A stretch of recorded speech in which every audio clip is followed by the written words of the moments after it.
It is widely understood and criticized, especially from the standpoint of the left, that money has an outsized influence in politics.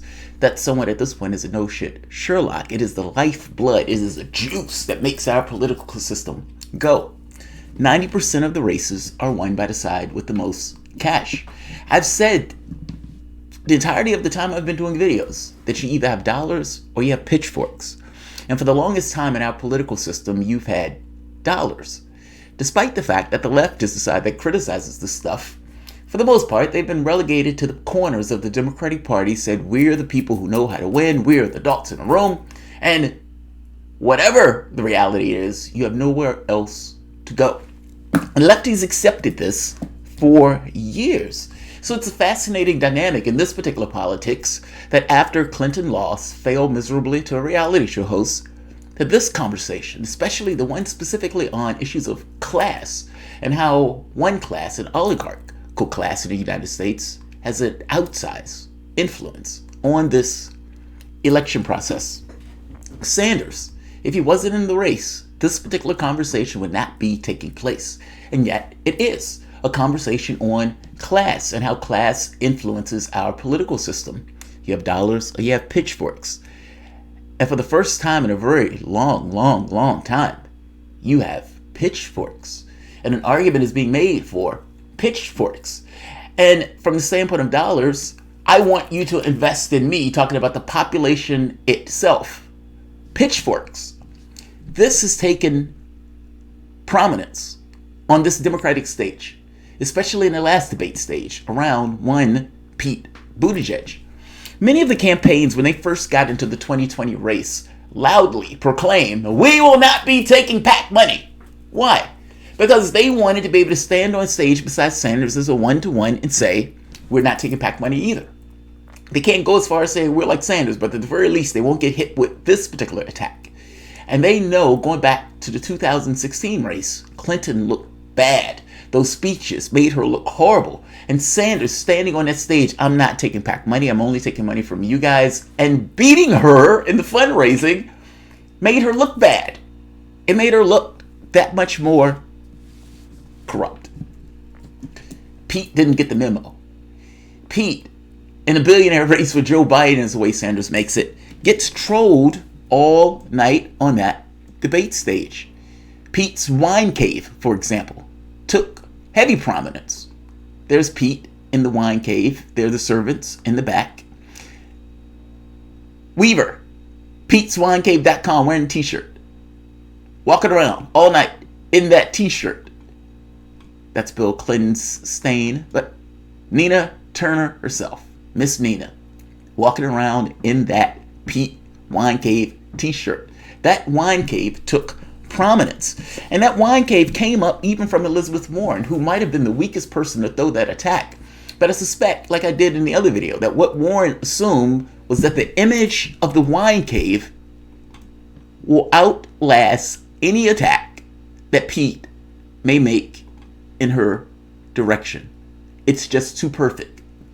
This notion of wealth, Hunger Games-esque wealth, where they dine, they drink in a bunkered looking wine cave while people are homeless out back.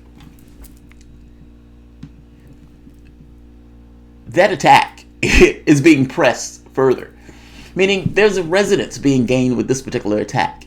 And if that resonance starts hitting mainstream and gets to one of those things where media starts ticking on it, Pete is going to have problems. That has, to some degree, started to hit mainstream. I want to talk about it.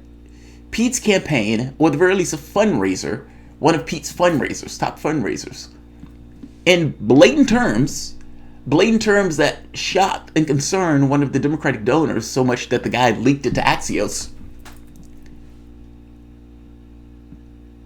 Cash for access.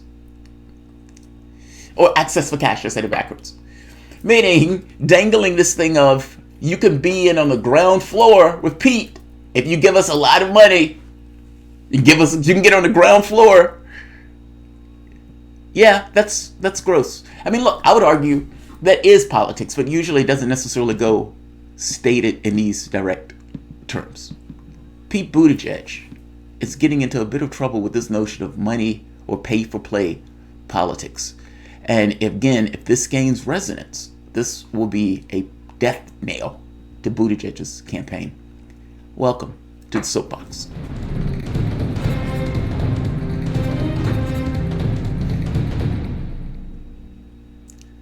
My name is Jamarl Thomas. This is the Progressive Soapbox. Guys, if you dig this content, please like, share, subscribe. You can always support PayPal, Patreon. This content is brought to you by you, so even $1 helps. By the way, my wife and I, we're going to have a patron or contributor appreciation. The one that was typically on Sunday, we decided to have it on Christmas Eve because it's Christmas Eve. We thought it would just be an awesome show to have just before Christmas. But I want to dig into the Pete Buttigieg thing. I've said breathlessly that Buttigieg is not a thing. Buttigieg is getting like 2% of the black vote. Sanders, who was getting a decent share of the black vote from the youth when he was running in 2016, lost. He got eaten alive in the South, especially before anybody knew who Sanders actually was. Well, Buttigieg is getting like 0 to 2% of the black vote, not to mention not doing well with Hispanics or anything else. The reason why Buttigieg is coming under so much pressure has less to do with people believing he could win, but more to do with New Hampshire and Iowa. If Buttigieg, who's in national polling, is in a distant fourth, if Buttigieg can take Iowa and or New Hampshire, now you must understand, Buttigieg is pulling in 90%, 97, I think it was like 90 something, but it was like over 90% of his voter base is white. New Hampshire and Iowa just so happens to be the first two whitest states. Buttigieg, 22, Iowa, Sanders, 20, Biden, 18, Warren, 4th. New Hampshire, Sanders, 19, Buttigieg, 17, Biden, 14, Warren, 13. And these are averages. These are looking at all of the polling and everything as to how it turns out. The point is, Buttigieg is in second place in New Hampshire, first place in Iowa. And if they can put him down in both of those two states, Buttigieg ceases to exist.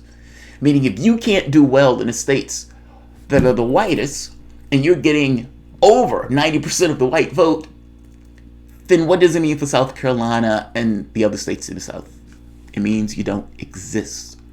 It also means that Warren, who's in fourth place in both of these states, needs to do something. Because if you end up in fourth place in Iowa and New Hampshire, that is problematic for your notion of electability going forward.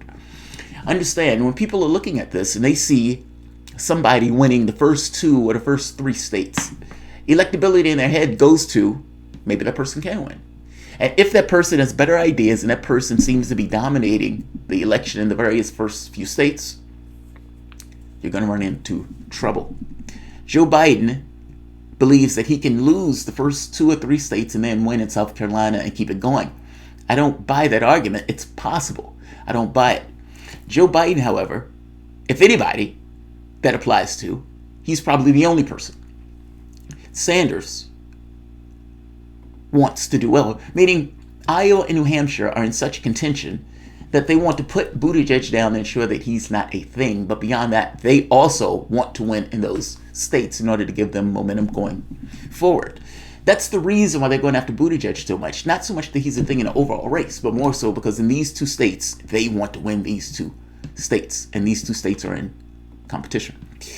Take a look at the first few attacks on Buttigieg. And then I'm going to roll this into the resonance that it gains from the standpoint of the article that was just released by Axios. Fundraiser dangles influence for cash. And just to hit it quickly.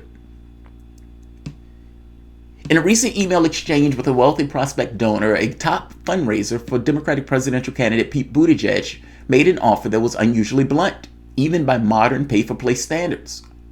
If you want to get on the campaign radar now, before he's fled with donations after winning Iowa and New Hampshire, you can use the link below for donations, the fundraiser HK Park wrote in an email to the donor, which was reviewed by Axios. The Buttigieg campaign lists Parks on his website as one of his top donors and those who have raised at least $25,000 for the campaign. Brendan Fisher, the campaign finance watchdog Campaign Legal Center, said Pete Buttigieg's fundraiser pitch as an example of a campaign offering potential donors an opportunity to buy influence. Now, do any of us believe that the oligarchs in this country are dropping money into candidates just because they like their smile? No. Much of what these campaigns know, meaning what Buttigieg knows, is that if he takes certain positions, there will be people who would be giving him cash. Or not just him, super PACs, or the Democratic Party, or maybe even Democratic nominees, etc., etc., etc. He also knows that there may be jobs for him after office. He can't be president forever. There may be lobbying positions for him after office. Again, can't be president forever. Meaning moderating a position for cash has certain advantages, certain economic advantages. And again, 90% of the campaigns are won by the side with the most cash. Trump bucked the norm in this one, but Trump was running an anti-establishment election. But it also makes this point of dollars and pitchforks. Money is not everything.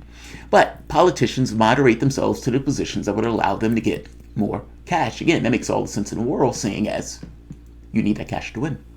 But at the very least, under our model of politics and the way that they run it, they believe they need it to win. It's rare that the public has an opportunity to see it in writing, Fisher added, but this is not the only campaign that's offering big donors the opportunity to get on the radar of the exchange of the candidate in exchange for large contributions. But again, look, just because a campaign say they're opening their fundraisers, so what? Do you believe that all of the conversation with the campaign and donors or people who may be assistant to that campaign, either in PACs, either in working with the Democratic Party, whatever, do you believe that all of that communication is done in the public eye-shot? Of course not. Nobody believes that. So this notion of Pete, we assume that Pete is not the only one who this applies to. The catch here, though, is that this is hitting the radar in regards to an attack that is being made on Pete on the Democratic debate stage with a certain degree of resonance afterwards. Let's start here with Warren. Hey, Senator Warren, 45 seconds to respond. So the mayor just recently had a fundraiser that was held in a wine cave full of crystals and served $900 a bottle wine. Think about who comes to that. He had promised that every fundraiser he would do would be open door, but this one was closed door. We made the decision many years ago that rich people in smoke-filled rooms would not pick the next president of the United States. Billionaires in wine caves should not pick the next president of the United States. Mr. Mayor. Now, Pete's response to this was on point because he pointed out that you yourself were doing these dinners. You yourself have dark money in your campaign despite saying that you would not do that. Meaning you took money from your Senate race that was filled with the same type of donors that I have and dumped it into your presidential race as you're running. And now you're pretending to be holier than thou. Not to mention you had no issue with taking that money just going forward. Meaning you made a choice a few months ago, and now you're standing here holier than thou. That's Pete's point. Not to mention articles coming up showing Warren herself had wine-themed fundraisers in 2018, but that's besides the point. Wine cave. Pete's wine cave. I gotta be honest, that hurts. This goes further. Sanders starts trolling Buttigieg. Senator Klobuchar. Sanders starts trolling Buttigieg himself. Again, on the billionaire issue. Same theme. But Senator Sanders. I am rather proud, maybe, I don't know, the only candidate up here doesn't have any billionaire contributions. But you know what I do have?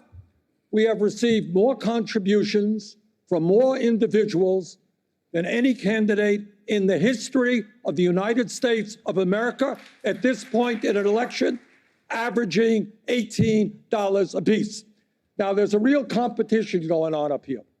My good friend Joe, and he is a good friend, he's received contributions from 44 billionaires. Pete, on the other hand, He's trailing, Pete. You only got 39 billionaires contributing. So, Pete, we look forward to you. I know you're an energetic guy and a competitive guy to see if you can take on Joe on that issue. But what is not a laughing matter, my friends, this is why 3 people own more wealth than the bottom half. This is why Amazon and other major corporations pay 0 in federal taxes. We need to get money out of politics. We should run our campaigns on that basis. Thank you, Senator. Sanders. Again, same theme, but. Same theme, but. The article makes the point. Right here. The prospective donor, essentially the people who they were trying to elicit money from, this donor who released this was very disturbed by the solicitation. It's very telling and concerning that one of the campaign's major bundlers would talk like that, said the donor who asks not to be named. What would this suggest about the way he's going to interact with Silicon Valley if the very implication is to pay for play? If that's what he's operating, the donor said, it's in the public interest for people to know what's being said. I leaked this because I was horrified by the implication. Buttigieg's spokesperson. The campaign did not see or authorize the language in this email, but it's ridiculous to interpret as anything more than ask potential supporters who would be interested to Pete to join that campaign before caucusing and voter begins. Yeah, that's your way of looking at it. Clearly the donor and I, and people with eyes, can see it as something else. Get in on the ground floor before Pete blows up. Here's another part.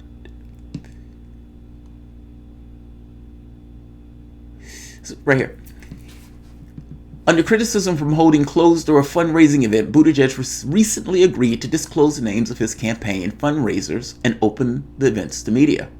However, an internal campaign fundraising report obtained by Politico revealed that Pete Buttigieg's campaign omitted more than 20 major fundraisers from his list, including names of uber-wealthy supporters such as Boston power broker Jack Connors Jr. and hedge fund investor John Petrie.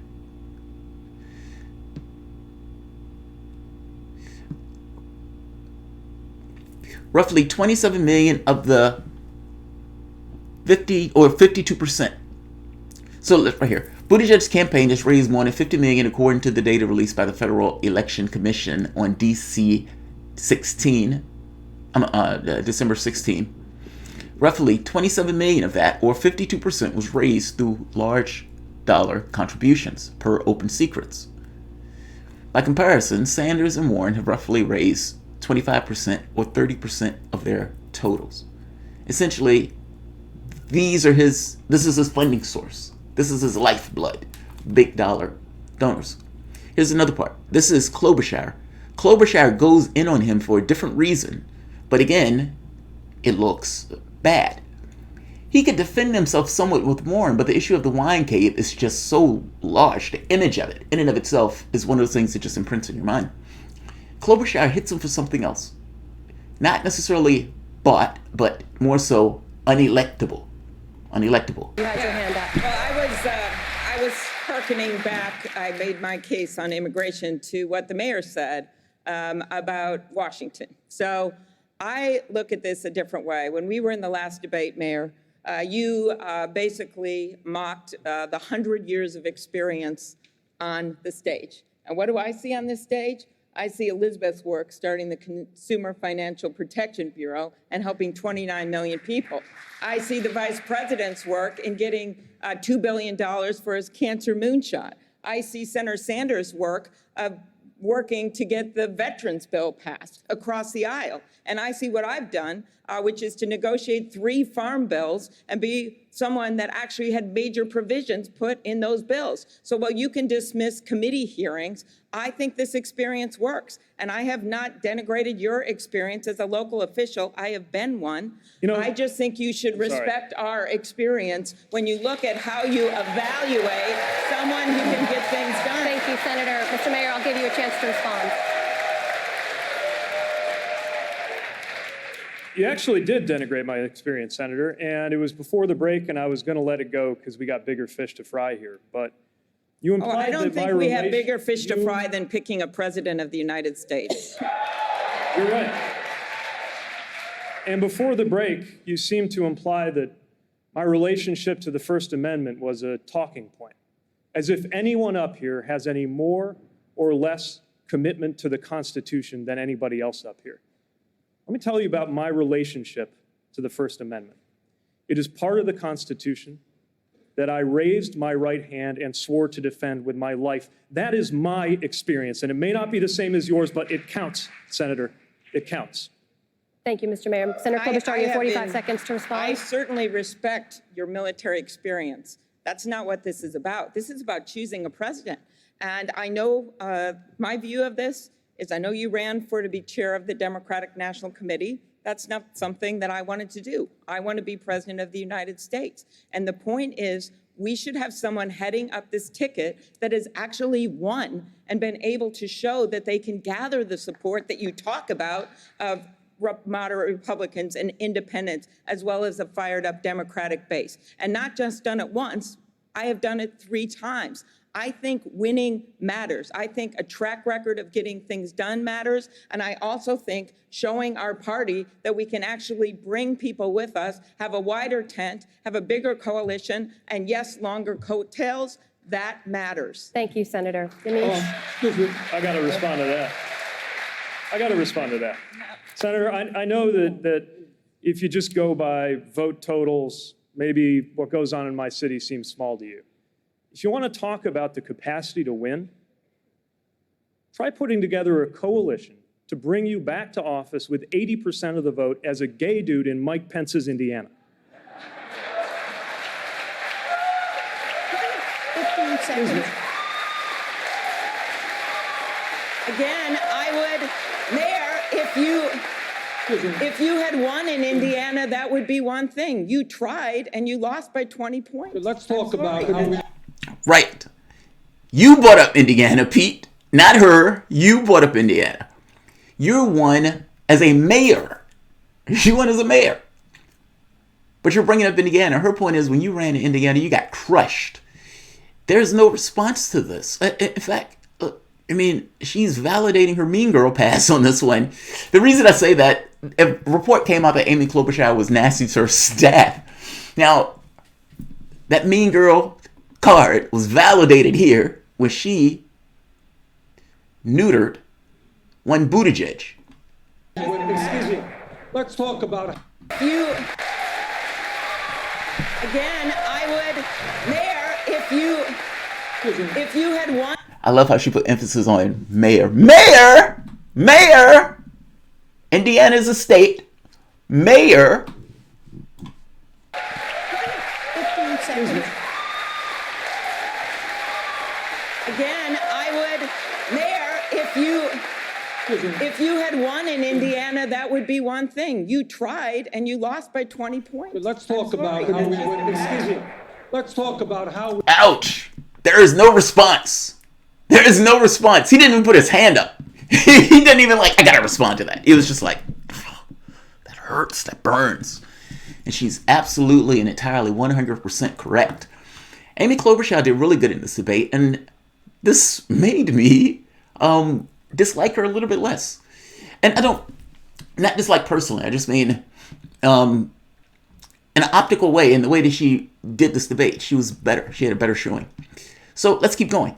This is MSNBC, Castro, giving us perspective again on Pete. They're hitting Pete. Proud that in my campaign, I think we're first or second in terms of the highest percentage of small dollar donors. And my average contribution is something like $20 for the lifetime of the campaign. I don't take any PAC money, no federal lobbyist money, no big oil and gas money, and so forth.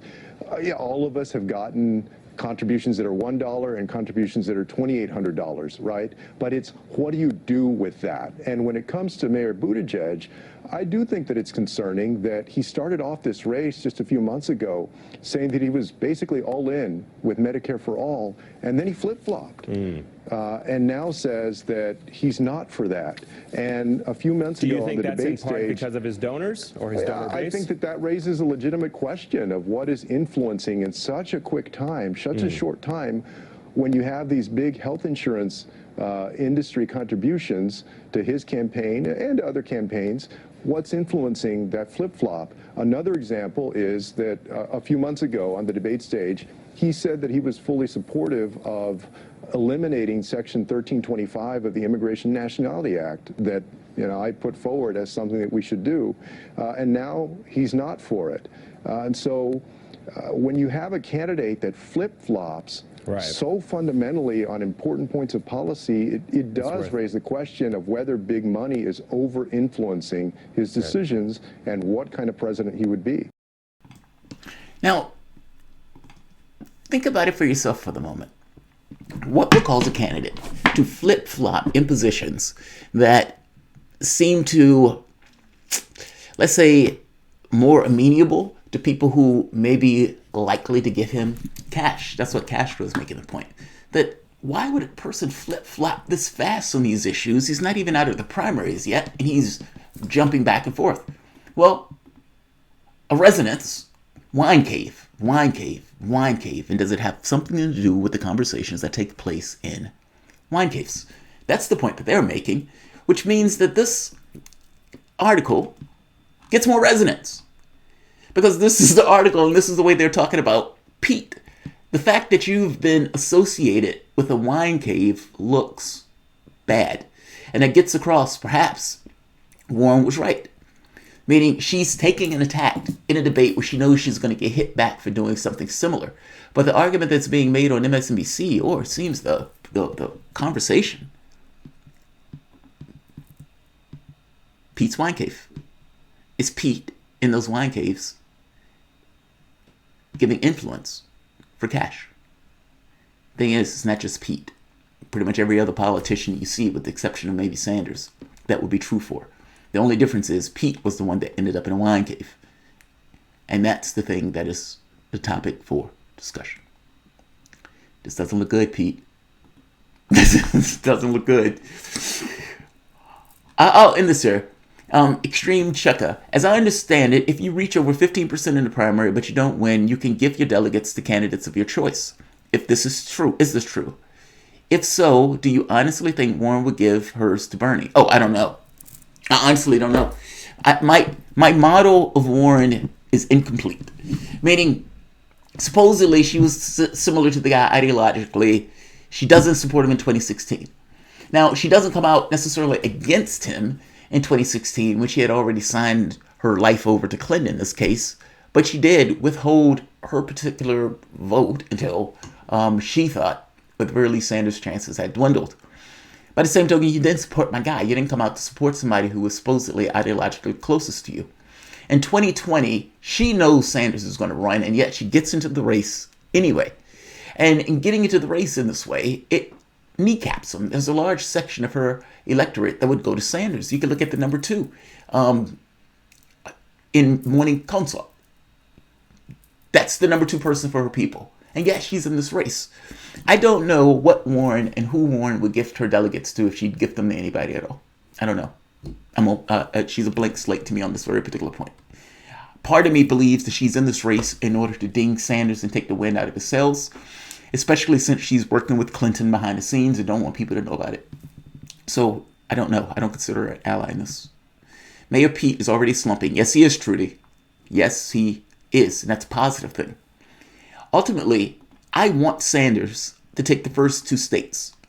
And if Pete, who I don't believe is a thing because he only gets 2% of the black vote, inhibits him from doing that, then that's a problem for me. Meaning, yes, Pete needs to eat it. Especially in Iowa and New Hampshire. If Pete eats it in these 2 states, Pete is no longer a thing. He's no longer a thing. He can pack his campaign up there. By the same token, Warren, I don't want her to do well in those 2 states either. The catch here is, to me, Biden is more of a threat at this point than the other 2. It's important for Sanders to win Iowa and New Hampshire in order to put down Biden. All of these things are interlinked in a weird way. Pete, because he has such a strong showing in Iowa and New Hampshire, again, this is the whitest 2 states. He gets over 90% of the white vote, or his support is white. It's important for him to lose in those 2 states, but it is also important for Biden to do poorly. If it becomes an issue of Sanders and Warren as 1 and 2, meaning Sanders takes 1, Warren takes 2. I'm okay with that because I don't think Warren has the stones to go forward. Meaning, if it's between Warren and Sanders, I think Warren loses. It's between Biden and Sanders, Biden has a better chance. It's complicated, right? I mean, especially when you're talking about you win in the states, not necessarily nationally. Meaning Iowa, New Hampshire, Nevada, South, like these are the states. And the people who are going to win or lose is going to win it or lose it there. But there's such thing as momentum, meaning going from Iowa to New Hampshire, winning these 2 states. If you're the person that win both states, you have momentum going into Nevada, South Carolina, etc. But Pete needs to lose in those first 2 states. It ends his political venture into the presidency. Warren taking 2 doesn't hurt Sanders. Biden taking 2, I would prefer not. I'm more concerned about Biden, if I'm being honest. Biden is the one that plagues me. Biden can essentially drag his carcass slowly into the Democratic nomination. And it could happen. It could totally happen. I'm not one of those people that think Biden couldn't win. I think he could. All right. Like, share. Black vote doesn't matter. You have nowhere else to go, as Jamarl says. No, the black vote matters in the Democratic primary. But then you have nowhere else to go. That has been the argument that has been used for the past 40 years or more, especially in context of the black vote. Yes. It's not what I'm saying. It's what the party says. My argument is you do have somewhere else to go. You cannot vote for the Democratic Party. That is a perfectly legit vote. Like, share, subscribe.